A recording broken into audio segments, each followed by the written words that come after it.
Eu nunca vou esquecer o dia em que vi aquela mulher grávida sendo humilhada na feira da vila. A feira de Buritizeiro acontece todo sábado de manhã, desde que eu me entendo por gente. É uma feira pequena, de cidade pequena, com umas 30 barracas esticadas na praça da igreja, vendendo o que a terra dá e o que a necessidade pede. Tem barraca de verdura, de farinha, de queijo fresco, de rapadura, de peixe do rio quando a época é boa. Tem a barraca do seu Donizete que vende tempero e erva para chá. Tem a da dona Marinalva que vende bolo de fubá e pão caseiro que a fila começa antes do sol nascer. E tem o canto do açougue improvisado do Zeca Bucheiro, que vende carne com aquela cara de quem está te fazendo um favor, mesmo sendo ele que precisa do seu dinheiro. Eu ia naquela feira todo sábado, não porque precisasse de muita coisa. Na minha fazenda eu tinha horta, tinha pomar, tinha gado e tinha uma despensa que minha esposa tinha deixado organizada de um jeito que, mesmo 4 anos depois da morte dela, eu ainda sabia onde ficava cada coisa. Eu ia à feira porque era o único momento da semana em que eu ouvia vozes que não fossem a minha e a do meu cavalo. E porque o café que a dona Marinalva servia junto com o bolo valia a viagem de 40 minutos de caminhonete. Meu nome é Joaquim. Tenho 56 anos, sou fazendeiro na região de Buritizeiro desde que meu pai me deixou a terra, e sou viúvo desde que Deus decidiu que eu tinha sido feliz demais por tempo demais, e que era hora de devolver o equilíbrio. Minha esposa se chamava Teresa. Morreu de um câncer que ninguém viu chegar, e que quando chegou, já tinha decidido que ia ficar. Foram 6 meses entre o diagnóstico e o fim. 6 meses em que eu aprendi que existe um tipo de impotência que dói mais do que qualquer trabalho braçal que eu já fiz na vida. Depois que ela foi, a fazenda continuou. A terra não para porque a gente parou. O gado precisa de pasto, a cerca precisa de reparo, o sol nasce e o trabalho chama. Eu fui tocando. Não sei se era coragem ou costume, mas fui. A casa ficou grande, o silêncio ficou pesado e os sábados na feira viraram o fio que me prendia no mundo dos vivos. Naquele sábado de setembro, cheguei na feira por volta de 7h30 da manhã. O céu estava daquele azul limpo de fim de seca, sem nuvem nenhuma, com o sol já começando a esquentar a praça inteira. Estacionei a caminhonete na sombra do jatobá grande que ficava na entrada e fui andando devagar pelas barracas, cumprimentando quem eu conhecia, que era quase todo mundo, e parando onde tinha vontade. Foi perto da barraca do seu Donizete que eu comecei a ouvir o barulho. No começo, achei que era briga, aquele tipo de barulho de vozes altas que a feira às vezes produz quando 2 vendedores discordam sobre quem chegou primeiro no ponto, ou quando alguém reclama do preço do queijo. Mas não era briga. Era outra coisa. Era um tipo de barulho que tem um som diferente. O som de várias pessoas rindo de uma só. Virei para o lado e vi o grupo. Eram 5, 6 pessoas, talvez mais, aglomeradas perto da barraca de frutas da dona Célia. No centro daquele grupo, de pé, com uma sacola de plástico rasgada na mão e um vestido de algodão desbotado que já tinha visto dias melhores, estava uma mulher grávida. Ela era jovem. Não devia ter mais de 24, 25 anos. Cabelo castanho preso num coque torto, rosto magro com olheiras que denunciavam noites mal dormidas, pele queimada de sol de quem anda muito a pé. A barriga era grande, devia estar com uns 8 meses. E os pés, calçados numa chinela de borracha gasta até o limite, estavam cobertos da poeira vermelha que cobre tudo em Buritizeiro quando a seca aperta. Ela estava parada no meio daquele círculo de gente com uma expressão que eu conhecia. Não era vergonha, não era raiva. Era aquela coisa que fica quando a pessoa já passou por vergonha e raiva tantas vezes que os 2 sentimentos gastaram, e o que sobrou foi uma superfície lisa e dura, como pedra de rio. Resignação. E as pessoas ao redor riam. Não era risada maldosa do tipo que a gente vê em filme. Não era risada alta e cruel. Era pior. Era aquela risada de descaso, de quem olha para uma pessoa e decide que ela não merece a dignidade de ser levada a sério. A risada de quem diminui o outro para se sentir maior, sem nem perceber que está fazendo isso. Me aproximei. Fui devagar, porque queria entender antes de agir. Aprendi com meu pai que homem que entra em situação sem entender primeiro, sai dela pior do que entrou. Quando cheguei perto, ouvi a voz da dona Célia, a dona da barraca de frutas, uma mulher de uns 50 anos, gorda, de avental florido, e voz que carregava mais anos do que a idade dela tinha. Minha filha, eu já falei que não fio para ninguém. A moça olhou para ela com aquela calma de superfície de pedra. Eu não estou pedindo fiado. Estou perguntando se a senhora aceita troca. Tenho umas costuras que eu fiz. Posso fazer conserto de roupa, posso... Dona Célia cortou com um gesto de mão. Aqui é feira, menina. Aqui é dinheiro.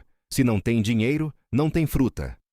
Um dos homens do grupo, que eu reconheci como o Newton, genro do Zé Cabucheiro, sujeito de uns 35 anos que se achava importante porque dirigia a caminhonete do sogro, falou com aquele tom de quem acha que está sendo engraçado. Ô moça, se a senhora tá com fome, pede pro pai da criança comprar. Ou será que o pai também sumiu junto com o dinheiro? As risadas vieram de novo. Aquele som que arranha. A mulher não respondeu. Ficou parada com a sacola vazia na mão e eu vi os dedos dela apertarem o plástico rasgado com uma força que não combinava com a calma do rosto. Uma mulher que eu não conhecia, devia ser de fora, acrescentou em voz alta. Gente, a coitada tá grávida e andando a pé por aí. Não tem casa, não tem família e ainda quer comprar fruta de graça. Parou e completou com um sorriso que fingia pena, mas era veneno. É cada situação que aparece nessa feira, viu?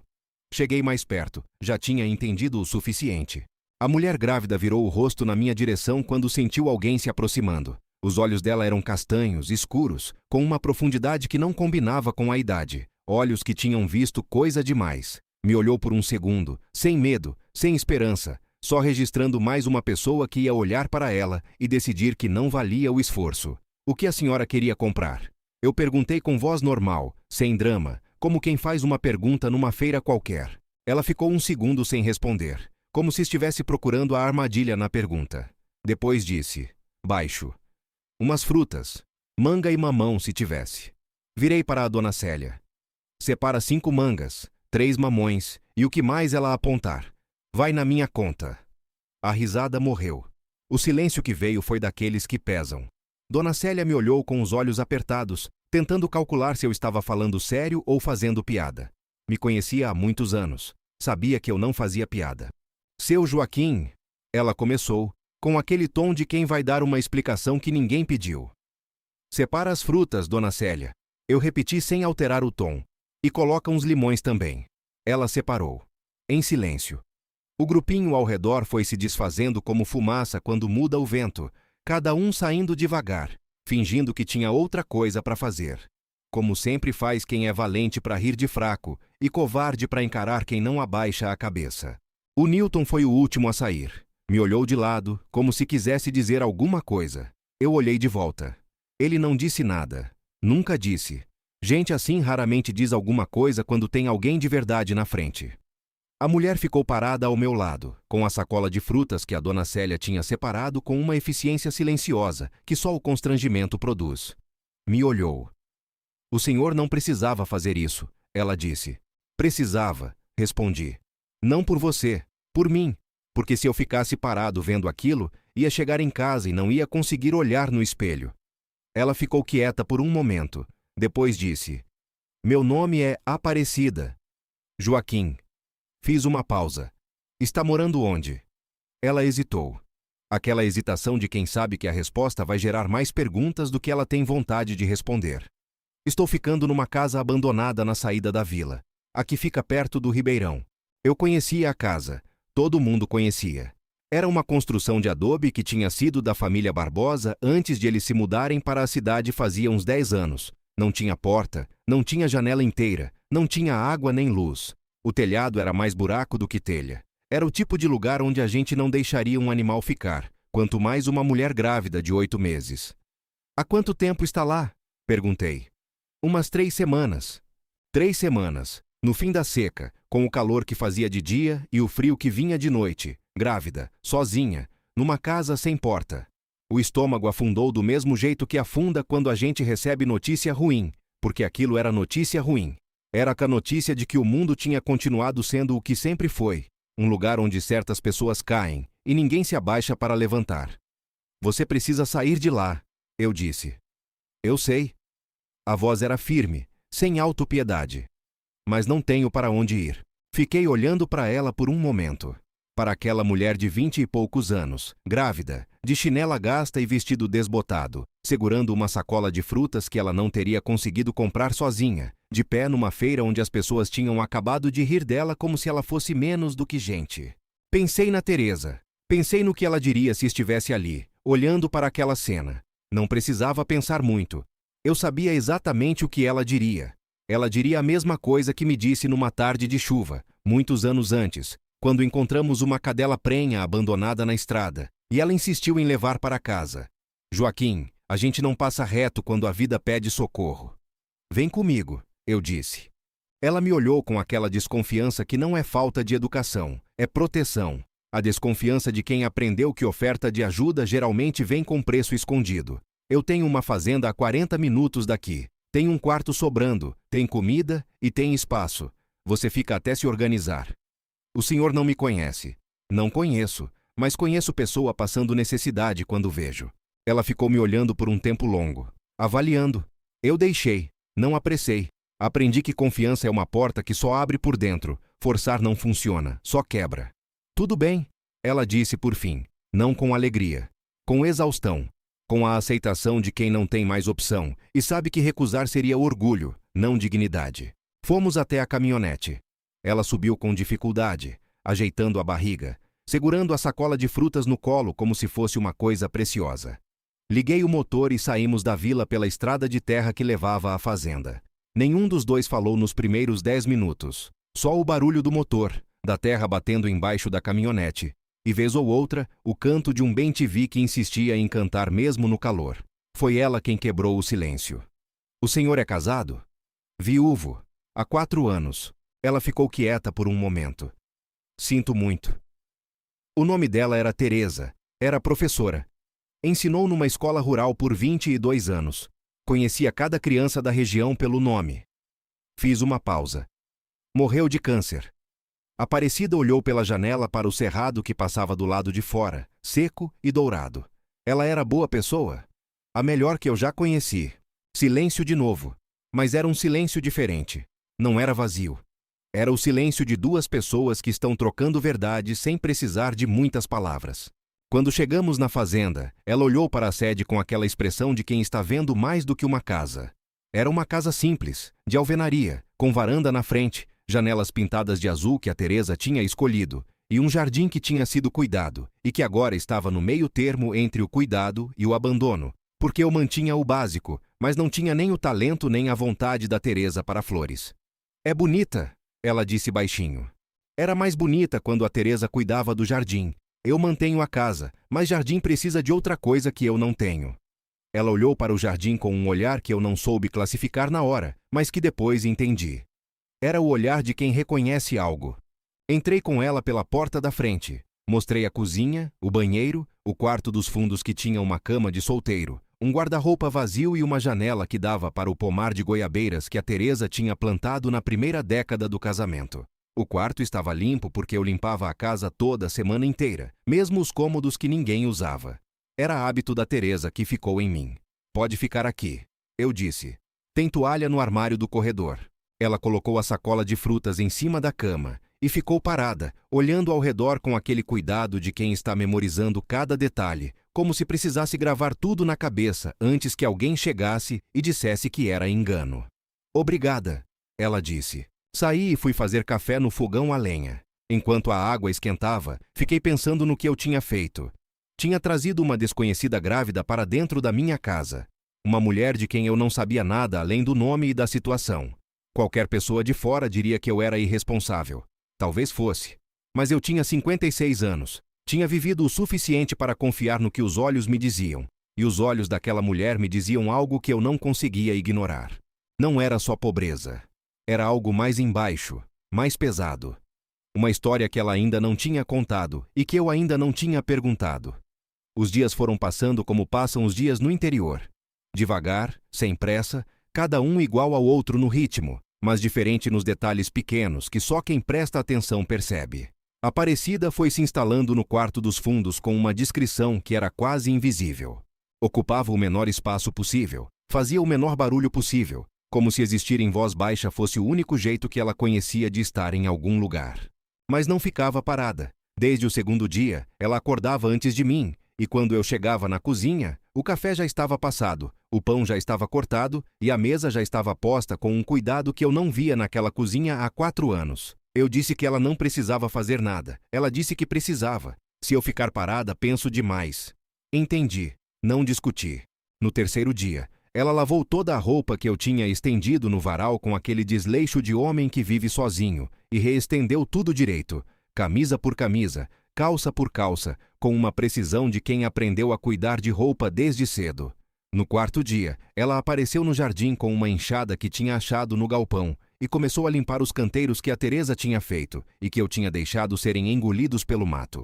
Quando eu vi aquilo, parei no terreiro com o café na mão e fiquei olhando. Ela estava de joelhos na terra, grávida de 8 meses, tirando o mato com as mãos com aquela determinação de quem precisa construir alguma coisa, nem que seja um canteiro de flores, para provar para si mesma que ainda é capaz. Aparecida, você está grávida de 8 meses. Sai do chão. Estou bem. Não está. Levanta. Ela me olhou com um lampejo nos olhos que era a primeira coisa além de resignação que eu via nela. Era teimosia. Depois levantou, devagar, com a mão na barriga, e se limpou na barra do vestido. O jardim era da sua esposa? Ela perguntou. Era. Ela olhou para os canteiros. Ela tinha bom gosto. Dá para ver pelo jeito que planejou os espaços, mesmo com o mato por cima. Aquilo me pegou desprevenido. Você entende de jardim? Minha avó era jardineira. Trabalhava nas casas grandes de Montes Claros. Me ensinou tudo o que sabia. Fez uma pausa. É a única coisa que eu sei fazer direito. Olhei para o jardim. Olhei para ela. Então, quando melhorar o calor, a gente conversa sobre isso. Ela quase sorriu. Quase. Foi rápido. Um movimento nos cantos da boca que sumiu antes de se completar, como se ela tivesse se lembrado de que sorrir era algo que ela tinha deixado de fazer fazia tempo. O Geraldo, meu capataz, um homem de 58 anos que trabalhava comigo desde antes do meu casamento e que tinha a discrição de uma sombra e a lealdade de um cachorro velho, me procurou no fim daquela primeira semana.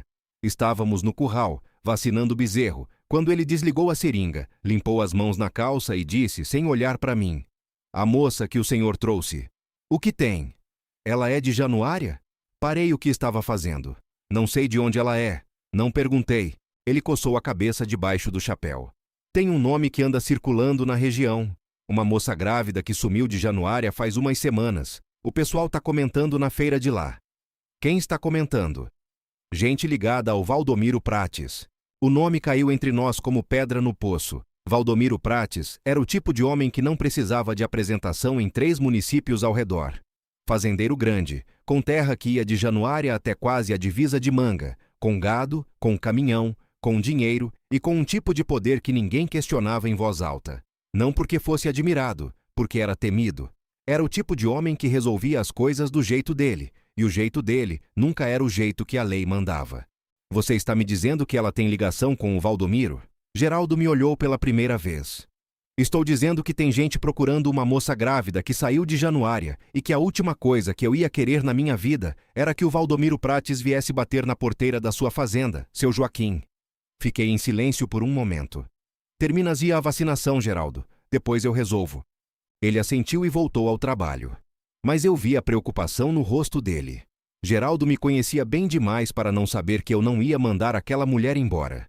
Naquela noite, depois do jantar, sentei na varanda com o café no copo e esperei. Aparecida saiu pela porta uns 20 minutos depois, como tinha começado a fazer toda a noite. Sentou na outra cadeira, com as mãos sobre a barriga, olhando para a escuridão do cerrado. Aparecida, eu disse depois de um tempo. Preciso te perguntar uma coisa. Ela ficou rígida por um segundo, quase imperceptível, mas eu vi. Pode perguntar. Você é de Januária? O silêncio que veio foi diferente de todos os outros. Era um silêncio que tinha peso, forma, textura. Um silêncio que dizia mais do que qualquer resposta antes de ela falar. Sou, ela disse por fim. E o Valdomiro Prates? O que ele é para você?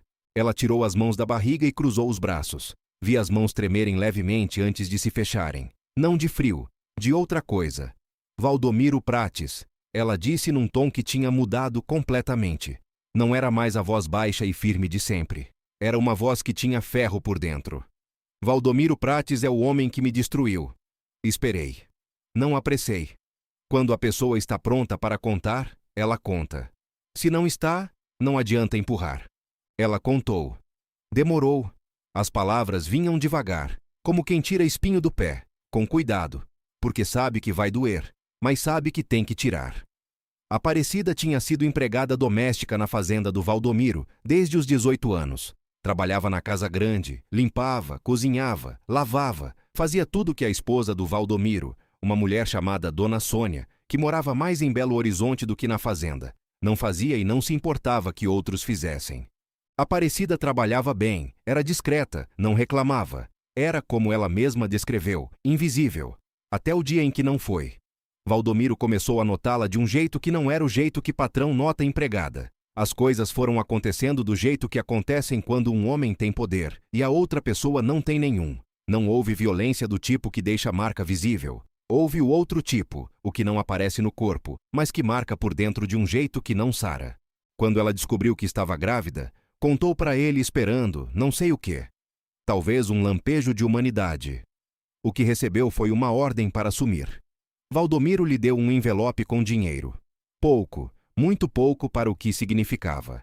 E disse que se ela contasse para alguém, qualquer pessoa, ele ia garantir que ela se arrependesse de um jeito permanente. Ela saiu.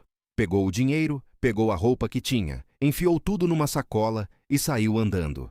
O dinheiro durou 2 semanas. Depois disso, ela foi sobrevivendo como podia, de cidade em cidade, de canto em canto, até chegar em Buritizeiro, até a casa abandonada, até a feira, até a risada. Quando terminou de contar, ficou em silêncio, olhando para a tua escuridão como se estivesse esperando que eu falasse. Eu fiquei calado por um tempo.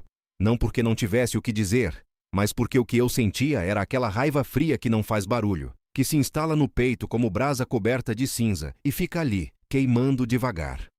Ele sabe onde você está? Perguntei. Acho que não, mas está procurando. Por quê?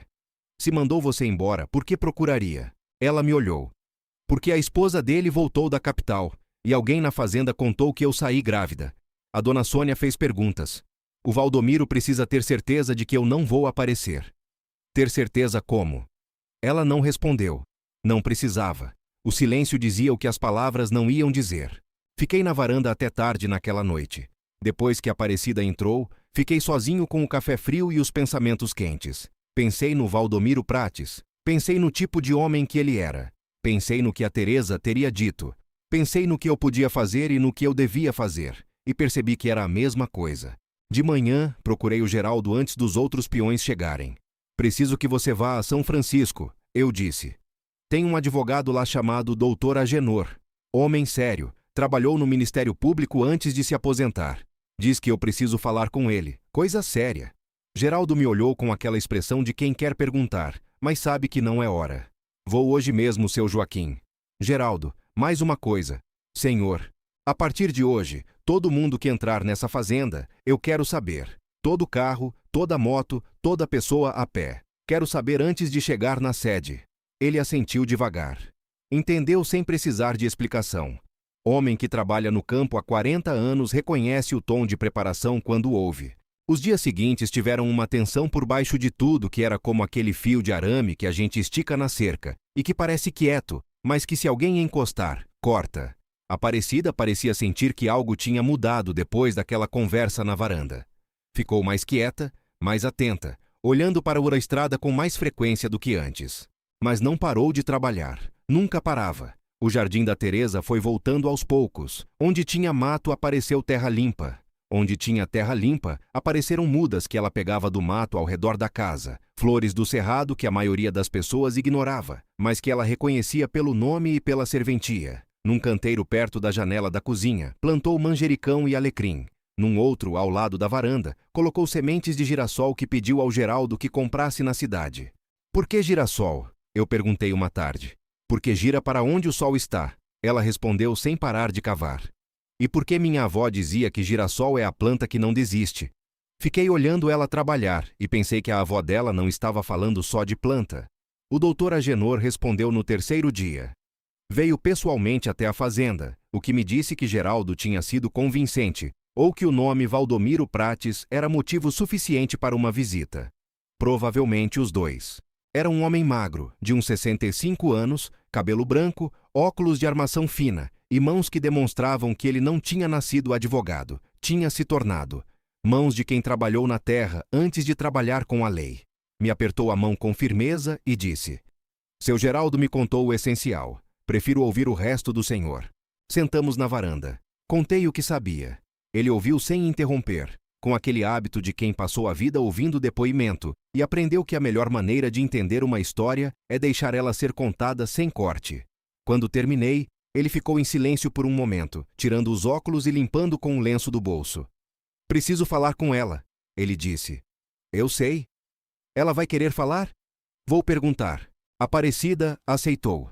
Conversaram na cozinha por quase 2 horas. Eu fiquei no terreiro, longe o suficiente para não ouvir, perto o suficiente para estar ali se precisassem. Quando o doutor Agenor saiu pela porta, estava com aquela expressão que eu já tinha visto em médico e em advogado. A expressão de quem confirmou o que suspeitava e desejava que não fosse verdade.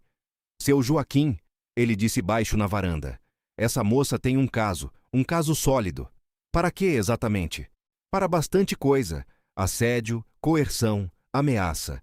E dependendo de como o Ministério Público olhar, pode ir além. Mas preciso que ela confie no processo. E preciso que ela esteja segura enquanto o processo anda. Ela está segura aqui. Ele me olhou com atenção. O senhor sabe quem é o Valdomiro Prates? Sei. E sabe que ele tem gente em muita delegacia dessa região. Por isso que eu chamei o senhor de São Francisco e não o delegado daqui. Ele sorriu pela primeira vez. Seu Joaquim, o senhor é um homem prudente. Sou um homem que perdeu a mulher e aprendeu que a prudência é o que sobra quando a gente não tem mais pressa de nada. Ele apertou minha mão de novo e foi embora com o carro levantando poeira na estrada. Aparecida ficou na porta da cozinha, me olhando quando voltei. Ele pode ajudar? Ela perguntou. Pode, e vai. E se o Valdomiro descobrir onde eu estou? Olhei para ela. Ele vai descobrir que esta fazenda não é a casa da dona Célia na feira. Aqui ninguém ri de quem não merece riso. Ela ficou me olhando por um momento. Depois disse algo que me parou. Você fala igual a alguém que eu conheci uma vez. Uma professora que ia na escola rural perto da fazenda do Valdomiro. Ela tinha esse jeito de falar. Direto, sem enfeite, mas com uma coisa por trás que fazia a gente acreditar. O coração deu um pulo que eu não esperava. Como era o nome dessa professora? Dona Teresa. Fiquei parado. O mundo parou por um segundo inteiro. Dona Teresa de quê? Não lembro o sobrenome, mas ela ensinava as crianças da região. Ia a cavalo às vezes, quando a estrada não dava para carro. Cabelo grisalho, sorriso que chegava antes dela. Me sentei na cadeira da varanda porque as pernas ficaram um pouco incertas. Teresa era minha esposa. A Aparecida me olhou com os olhos arregalados. A Dona Teresa do Senhor era a professora? A voz dela mudou. Ficou menor, mais frágil. Ela me ensinou a ler. Eu tinha 14 anos e não sabia ler. Minha avó não teve como me pôr na escola. A Dona Teresa apareceu na comunidade e montou uma turma de tarde, 2 vezes por semana, debaixo de uma mangueira. Ela parou. Ela me deu o primeiro livro que eu tive na vida. Fiquei olhando para ela com um nó na garganta que eu não esperava e que não conseguia desfazer. Teresa. Minha Teresa, que saía de cavalo nas tardes de quarta e sexta e voltava com a roupa poeirenta e os olhos brilhando, dizendo que tinha uma turma nova, que tinha uma menina esperta, que tinha gente no mundo que só precisava de uma chance. Ela falava de você, eu disse. E nem sei se era verdade específica ou verdade geral, porque a Teresa falava de todas as crianças que ensinava, mas eu sentia que era verdade. Tinha que ser. Ela foi a única pessoa na minha vida que olhou para mim e disse que eu era capaz de alguma coisa. Aparecida disse. A voz tinha rachado, daquele jeito que racha quando a pessoa segurou tempo demais. E eu nunca esqueci. Ficamos em silêncio por um tempo. O sol estava descendo atrás das árvores do cerrado, pintando tudo de laranja.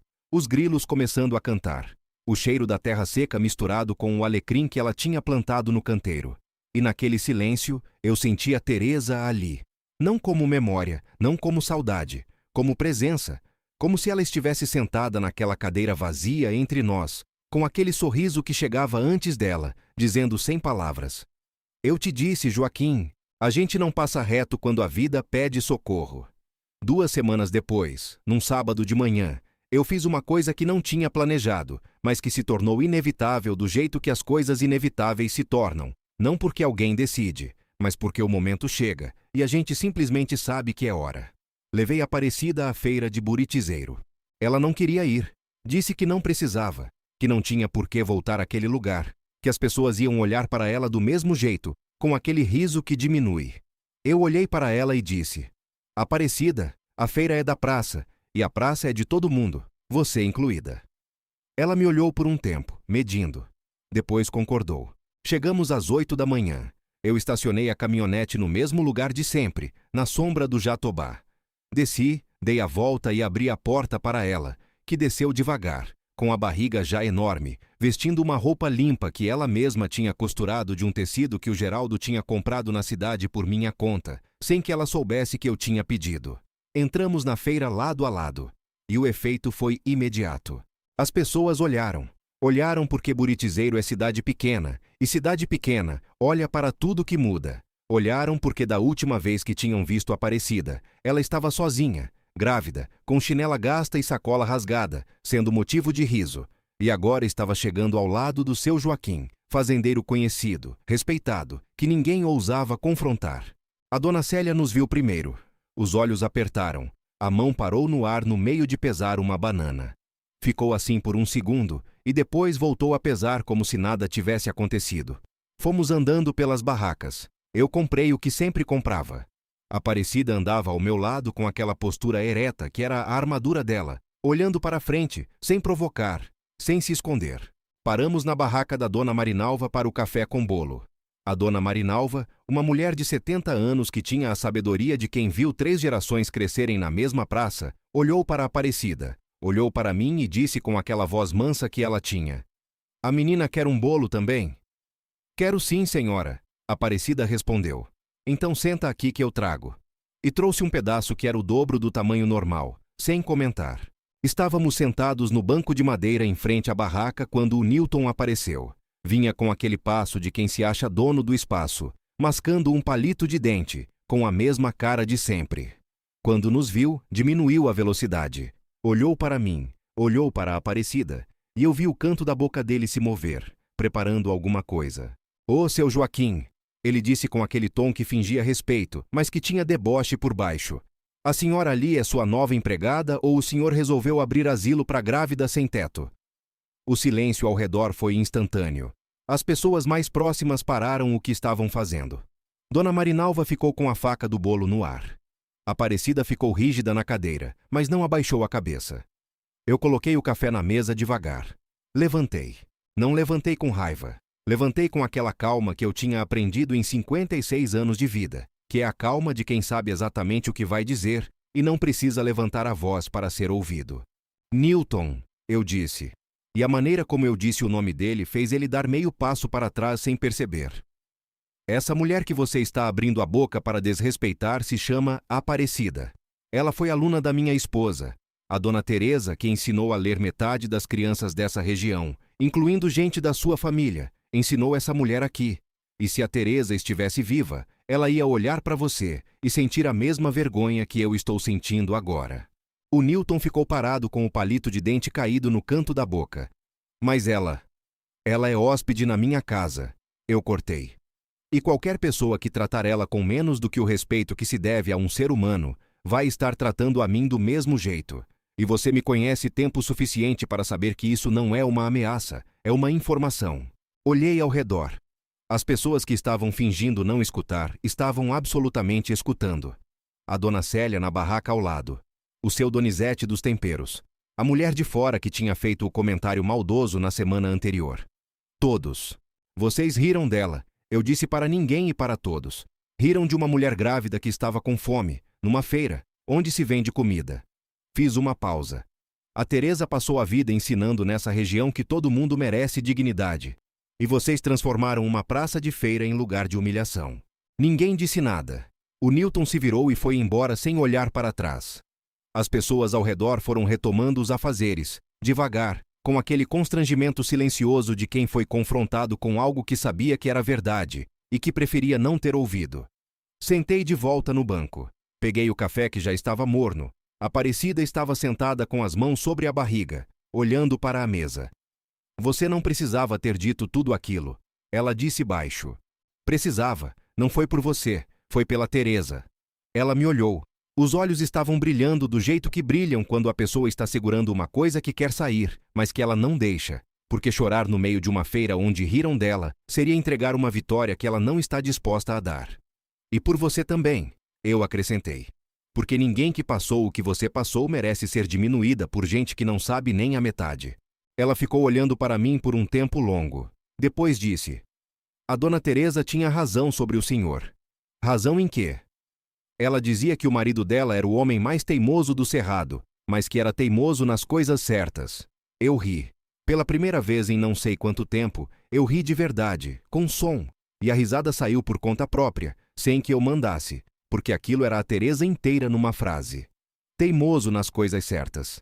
Era exatamente o que ela dizia. Aparecida me viu rindo e fez algo que eu ainda não tinha visto ela fazer. Sorriu. Não quase. Sorriu. Inteiro. Com os olhos e a boca, e alguma coisa no fundo do rosto que tinha descongelado sem avisar. Voltamos para sua fazenda naquela manhã com a caminhonete cheia de compras, e com algo entre nós que não estava lá quando saímos. Não era nada que tivesse nome. Era mais como o canteiro que ela tinha limpado no jardim. O mato tinha saído, e a terra estava pronta para alguma coisa crescer. O processo do Dr. Agenor foi avançando nas semanas que se seguiram. Ele tinha levado o caso para fora da jurisdição local, para um promotor em Montes Claros que não tinha ligação com o Valdomiro. As provas, o depoimento de Aparecida, os registros de trabalho informal que ela tinha guardado na memória com uma precisão impressionante, porque quem não sabia ler até os 14 anos desenvolve uma memória que quem leu a vida inteira não imagina. Tudo ia sendo montado como cerca de lei ao redor do Valdomiro Prates, mas Valdomiro descobriu, não onde Aparecida estava, mas que havia um processo. E Valdomiro fez o que homens como ele fazem quando são ameaçados. Não se defendeu na justiça. Mandou recado. O recado chegou numa quarta-feira, pela boca de um sujeito de caminhonete preta que parou na porteira da fazenda e ficou ali, sem entrar, sem falar, só parado. O Geraldo viu e me avisou.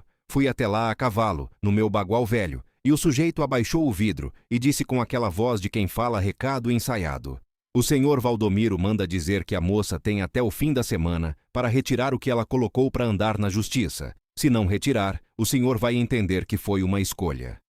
Fiquei parado no cavalo, olhando para ele. Diz pro Valdomiro que aqui na minha terra quem dá prazo sou eu. E diz que ele pode vir pessoalmente se quiser conversar.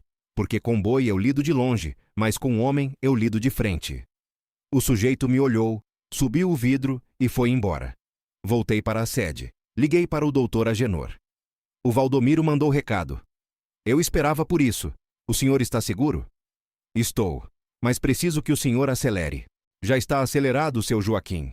O mandado sai na segunda-feira. Mandado. A palavra ficou no ar. Então era isso. Segunda-feira. 4 dias. Contei para Aparecida naquela noite. Ela ouviu tudo com aquela calma de superfície que eu já conhecia. Quando terminei, ficou olhando para as mãos que estavam sobre a barriga. A criança se mexeu. Eu vi o tecido do vestido ondular com um movimento de dentro. Era uma vida decidindo se manifestar no meio de toda aquela incerteza. Eu não quero que nada aconteça com você por minha causa, ela disse. Nada vai acontecer com ninguém. O Valdomiro blefa grande, mas é pequeno. Você não sabe disso. Sei. Olhei para ela. Porque homem grande não manda recado. Homem grande vem pessoalmente. Ela me olhou. Você é teimoso mesmo. Nas coisas certas. Algo no rosto dela amoleceu. Não era sorriso, era outra coisa. Era o rosto de quem finalmente aceita que existe alguém disposto a ficar. Não porque é fácil, mas porque decidiu. O mandado saiu na segunda-feira, como o Dr. Agenor tinha prometido. Valdomiro Prates foi detido na própria fazenda por uma equipe que veio de Montes Claros, fora do alcance dos braços locais dele. A notícia correu pela região como fogo em pasto seco. O homem que ninguém questionava em voz alta tinha sido questionado pela lei. A Ana nasceu 3 semanas depois, porque era menina, como Aparecida sabia que seria, com aquela certeza de mãe que não tem explicação científica, mas que é mais confiável do que qualquer ultrassom. Nasceu no hospital de Pirapora, para onde eu levei Aparecida de madrugada quando as contrações começaram, dirigindo pela estrada escura com as mãos firmes no volante e o coração nem tanto. Fiquei na sala de espera, sozinho, com o chapéu nas mãos, fazendo o que o Geraldo faz quando pensa sério. Fiquei lá por 3 horas. Quando a enfermeira saiu e disse que era menina e que estava tudo bem, levantei tão rápido que a cadeira caiu para trás. Quando entrei no quarto, Aparecida estava com a Ana nos braços, embrulhada num cobertor que ela mesma tinha costurado nos últimos dias, com aquelas linhas que ela tinha pedido ao Geraldo para comprar na cidade. Estava exausta, com o rosto pálido e os cabelos colados na testa, mas com um olhar que eu nunca tinha visto nela. Era um olhar que não tinha resignação nenhuma. Era o olhar de quem chegou do outro lado. Ela é linda, eu disse da porta. Vem ver, ela disse com uma voz mansa de cansaço. Me aproximei. A Ana tinha a cara amassada e séria de todo recém-nascido, os olhos fechados, os punhos minúsculos fechados ao lado do rosto. Era pequena e perfeita, e absolutamente ignorante de tudo o que tinha acontecido para que ela pudesse estar ali. Ela vai se chamar Ana Teresa, Aparecida disse. Parei. Olhei para ela. Teresa? Se não fosse a Dona Teresa, eu não saberia ler. Se eu não soubesse ler, não teria conseguido contar minha história para o Dr. Agenor do jeito que contei. Se eu não tivesse contado a história, não teria havido processo. E se não tivesse havido processo, eu ainda estaria naquela casa sem porta, sem janela, morrendo devagar. Ela olhou para Ana. E ela não existiria desse jeito, não livre. Fiquei parado com o chapéu na mão e um nó na garganta que eu não tentei desfazer, porque certos nós não são para desfazer, são para sentir. Ana Teresa, eu repeti. Aparecida assentiu. Se o senhor permitir. Não precisa da minha permissão, mas se precisasse, teria. Ela sorriu, daquele jeito inteiro que eu tinha visto pela primeira vez na feira, e que agora vinha mais fácil, como coisa que estava voltando depois de uma ausência longa. Voltamos para a fazenda 5 dias depois, eu, Aparecida e Ana Teresa. Quando a caminhonete entrou pela estrada de terra e a sede apareceu ao fundo, Aparecida olhou pela janela e disse baixinho, está diferente. O quê? A casa. Olhei para a Tcheura sede. Não vi diferença. Está igual. Não, ela disse. Está com girassol na frente. Olhei de novo e vi. Os girassóis que ela tinha plantado semanas antes tinham crescido. Estavam ali, altos, amarelos, virados para o sol com aquela teimosia bonita de planta que não desiste. O Geraldo estava na varanda quando paramos. Tirou o chapéu quando Aparecida desceu com a Ana nos braços. Seja bem-vinda, dona, ele disse. E eu vi nos olhos dele que não estava falando só para a menina. Naquela noite, depois que Aparecida dormiu com a Ana no quarto dos fundos, fui para a varanda. Sentei na cadeira de sempre, com o café no copo, olhando para o cerrado escuro. Os girassóis estavam fechados, dormindo, esperando o sol do dia seguinte para abrir de novo. Pensei na Teresa, como penso toda noite. Mas naquela noite pensei nela diferente. Pensei nela como se pensa em alguém que plantou uma semente há muito tempo, e que a semente, depois de anos debaixo da terra, seca e escura, tinha finalmente encontrado o caminho para cima. Uma professora que ia a cavalo ensinar uma menina a ler debaixo de uma mangueira. Essa menina que cresceu, que sofreu, que quase desapareceu, mas que um dia apareceu numa feira sendo humilhada, e que por causa do que aquela professora tinha plantado nela, teve as palavras certas para contar sua história quando o momento chegou. E agora havia uma Ana Teresa dormindo num quarto que tinha ficado vazio por 4 anos, numa casa que tinha ficado grande demais para uma pessoa, numa fazenda no meio do cerrado onde os girassóis cresciam na frente da janela que a Teresa tinha pintado de azul. Sorri no escuro, sozinho, mas não solitário, porque havia uma diferença entre as duas coisas, e eu finalmente estava aprendendo qual era. A gente não passa reto quando a vida pede socorro. A Teresa sabia disso, sabia antes de mim, como sabia a maioria das coisas. E lá de onde ela estivesse, eu tinha certeza de que estava com aquele sorriso que chegava antes dela, olhando para tudo aquilo e dizendo sem palavras o que eu finalmente tinha entendido. Quem a gente ajuda uma vez, às vezes volta. Não para devolver, para continuar o que foi começado. E o que a Teresa começou debaixo de uma mangueira numa tarde de interior, continuava agora, nos braços de uma mulher que aprendeu a ler e que leu o próprio destino em voz alta quando ninguém mais quis ouvir. Ana Teresa se mexeu no quarto dos fundos. Ouvi o som pequeno e frágil de recém-nascido que está descobrindo que tem voz. Aparecida murmurou algo que eu não entendi, mas que tinha o tom de canção de ninar. Fiquei na varanda até o sono finalmente me pedir para entrar. Antes de ir, olhei uma última vez para os girassóis fechados na escuridão. Amanhã eles iam abrir de novo, virados para o sol, teimosos nas coisas certas. Como a Teresa. Como a Aparecida. Como a Ana Teresa, que ainda não sabia de nada, mas que ia aprender. porque tinha de quem puxar.